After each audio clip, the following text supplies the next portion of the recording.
মামা বলো। তুমি নাকি জঙ্গলে মধু ভাইতে যেতে, মধু ভাইয়ের গল্পটা বলো তুমি শুনি। মধু ভাইয়ের গল্প শুনবি? হ্যাঁ বলো শুনি। তাহলে আমরা এখান থেকে ধরো কৈখালি যেতাম, আমরা 10 জন 12 জন একটা টিম ছিলাম। আচ্ছা, আমরা তো যেতাম 15 দিনের ট্যুর ছিল। 15 দিনের ট্যুর মানে যা মধু ফধু ভাঙবো, ভেঙে একটা 15 দিন এক জায়গা করে সে মধুটা নিয়ে বাড়ি আসবো। আচ্ছা, তাহলে এবার এখান থেকে বোট ছাড়বো, যে জঙ্গলে এন্ট্রি নেবো, জঙ্গলের ভেতরে আস্তে আস্তে করে ঢুকবো। এবার তো ওখানে একটা চিহ্নতের ব্যাপার আছে। তোমার চিহ্ন কিভাবে দিতে? চিহ্নটা বলি শোন, আমার তো বীর পুরুষ লোক তো আমি। হ্যাঁ, আচ্ছা, পিছনে ল্যাজ ছিল নাকি একটা শুনলাম? পাক খুলে নে, তাহলে গাছে গায়ে ওই তোমার ল্যাজ দিয়ে খোঁচা খোঁচা চুলতো, মানে ল্যাচের গায়ে ক্রাশ মেরে দেবো, যোগ চিহ্ন মেরে দেবো, দিয়ে জঙ্গলে আস্তে আস্তে এরকম করে করে ভেতরে ঢুকবো। ওটা তোমার চিহ্ন? আমার এই যোগ চিহ্ন ধরে সারা পুরো সুন্দরবনের ওই খাঙ্কিচ্ছাওয়ালা সব মধু ভাই এখনো পর্যন্ত আচ্ছা। ওই এই চিহ্নটা এখন পর্যন্ত আছে। ঠিক আছে।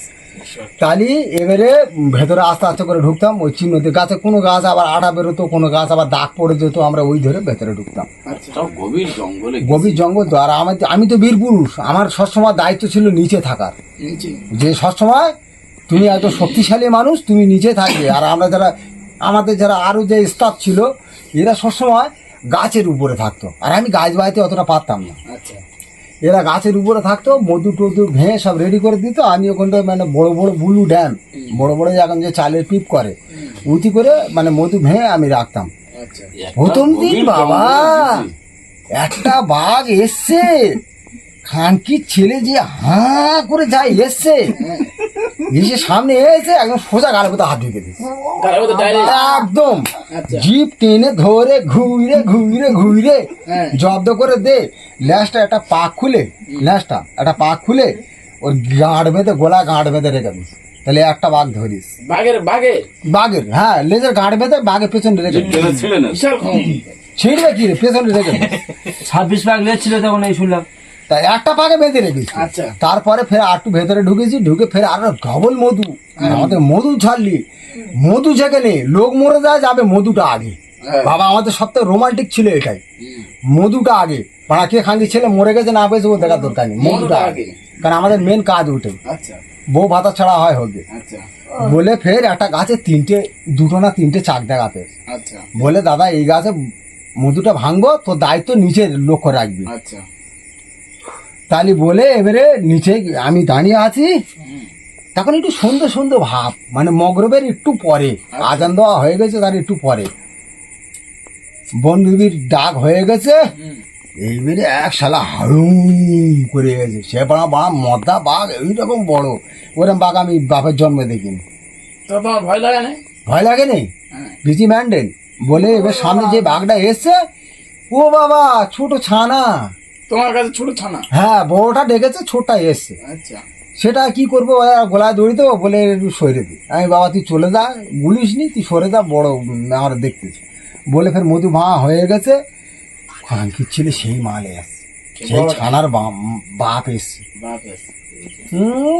ভালো করে ঘাড়ে হাত দে, আমরা যেন কুকুর ধরি, আমাদের কিন্তু কুকুর ছানা ধরি না, এইরকম করে কুকুর ছানা ধরে ঘুরে 8-10টা পাক দে, ওটাও লেজে কেঁদে দিস ওই ব্যাগটা একদম। আচ্ছা, লেজে দুটো বাঁধা হয়ে গেছে। ফের আরেকটা জায়গায় গেছি, ওটা কলস বলে একটা জায়গা আছে, ওখানে বাঘ পানি খায়, মানে জল খায়। ওটা হচ্ছে মিঠা পানি, যখন হচ্ছে নোনা পানি বেশি হয়ে যায়, কলস বলে ওই জায়গাটা খায়। ওই জায়গায় শালা ঢুকে গেছে, আমি তো বাংলা জানি না এই জায়গাটা কলস। ওখানে গিয়ে দেখি না বেশ অন্ধকারে, মানে ওখানে থাকবো আজকে বৃষ্টি, কোথায় থাকা হবে, সব শালারা ঝিতার মতো সব দড়ি নিয়ে গামছা নিয়ে গাছে ঝুলে রেখেছে। আমি এবার কি করব, থাকা জায়গা পাই না, মানে আমি বীর পুরুষ বলে মানে আমার নিচে ফেলে দেবে। মানে বুদ্ধি খুলে এক জায়গায় দেখি না মাকড়সা জাল বেঁধেছে, মাকড়সার জাল, ওই দড়ি ধরে ধরে মাকড়সার জালে উঠে দোলার মতো শুয়ে আছে। মাকড়সার জালে শুয়ে সারা রাত কেটে দিস, কিছু হয়নি, কোনো ব্যাপার না, মাকড়সার জালে হেভি মজবুত। বলে সকালবেলা উঠে দেখি খাঁকি ছেলে 8-10টা বাঘ একদম নিচে ছেঁকে আস, 8-10টা একদম। মানে যে দুটো বাঘ ধরে রেখে যে দুটো ছাল মেরে, ওটা বাদে, ওটা মেঝে বাঁধা রয়েছে, নিচে রয়েছে, আমি উপরে আছি। মানে ওই দুটো ছাড়ানোর জন্য সঙ্গীরা আছে? না ওটা কলেজে পানি খেতে দিয়েছে। আচ্ছা, বলে এবার সেই খানকি ছেলে তেড়ে দুজনা ধরিস, সব পেয়ে আছে, দুটো দেবড়া ধরিস বলে ও দুটো ধরিস, ধরে 2-4টে বাঘ নিয়ে যে বেঁধে বোটে নিয়ে ঘরে এসি। আমি মারা জানি না, রাত্রি শুয়ে আছি মারা, ফরেস্টার অফিসার আর মিলিটারি মারা কার্পি ঢ্যাঁ ঢ্যাঁ এসে আমার বাড়ি হাজির। কি ব্যাপার? এই নাসিদা তুমি ওঠো, কি ব্যাপার? এই তুমি যাই 4টে বাঘ ধরে নিয়ে যান। হ্যাঁ, এই ন্যাচে বাঁধা রয়েছে, ওই তো আমার পোটের দ্বারা বাঁধা, আমার ন্যাচ বাইরে থাকে, আমি ঘর মধ্যে শুয়ে থাকি, বুঝলি? বলে সে বাঘ 4টে দিয়ে দিলাম, আবার ফরেস্টার অফিসার নিয়ে আবার জঙ্গলে ছেড়ে আচ্ছা দিলাম। তা গল্প কি বলবো, গল্প কোথা শুনেছি তোরা? গল্প কোনোদিন অল্প হয় না।